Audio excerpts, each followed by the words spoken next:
খবর 24 সাথে আপনাকে স্বাগত। নতুন নতুন খবর জানার জন্য আমাদের চ্যানেলে চোখ রাখুন। নমস্কার, খবর 24/7 আপনাদের স্বাগত। দর্শক, একটা নতুন গবেষণা, সেই গবেষণায় পূর্বের যে সমস্ত বিশ্বাস ছিল সেই বিশ্বাসকে চ্যালেঞ্জ করছে যে শুধুমাত্র জেনেটিক পরিবর্তনই নিউরোফাইব্রোমাইটোসিস টাইপ 1 আক্রান্ত ব্যক্তিদের টিউমারের অবস্থান এবং বৃদ্ধি নির্ধারণ করে। অনুসন্ধানগুলি পরামর্শ দেয় যে অতিরিক্ত কারণগুলি যে ভূমিকা পালন করে, যেখানে NF1 রোগীদের জন্য প্রাথমিক ক্যান্সার শনাক্তকরণ এবং সম্ভাব্য নতুন চিকিৎসার দিকে এই গবেষণা পরিচালিত করতে পারে।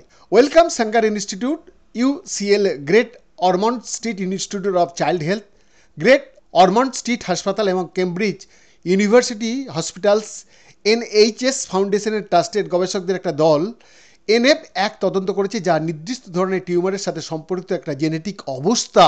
নেচার জেনেটিক্সে প্রকাশিত তাদের গবেষণায় দেখা গেছে যে টিউমার গঠনের সাথে যুক্ত জেনেটিক মিউটেশনগুলি সারা শরীরের স্বাভাবিক টিস্যুতে উপস্থিত থাকে, আর এটা পরামর্শ দেয় যে শুধুমাত্র জিনগত পরিবর্তনগুলি টিউমার বিকাশের জন্য অপর্যাপ্ত, যা অন্যান্য অবদানকারী কারণগুলি অন্বেষণের প্রয়োজনীয়তা তুলে ধরে। তারা প্রভাবিত জিন NF1 পরিবর্তনের একটা ধরনও আবিষ্কার করেছে, যা ব্যাখ্যা করতে পারে কেন স্নায়ুতন্ত্র, বিশেষ করে এই টিউমারগুলির বিকাশের জন্য একটা সাধারণ স্থান।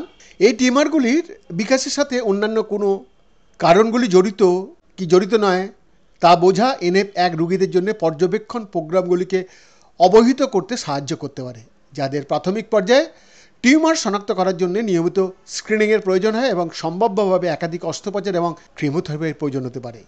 ভবিষ্যতে কেন কিছু জায়গায় টিউমার বৃদ্ধি পায় এবং অন্য জায়গায় হয় না, সে সম্পর্কে আমাদের জ্ঞান পরিমার্জন করা আমাদেরকে প্রাথমিক চিকিৎসা হস্তক্ষেপের প্রয়োজন এমন রোগীদের শনাক্ত করতে সাহায্য করতে পারে। বৈদ্যনাথ দাসের রিপোর্ট, খবর 24/7।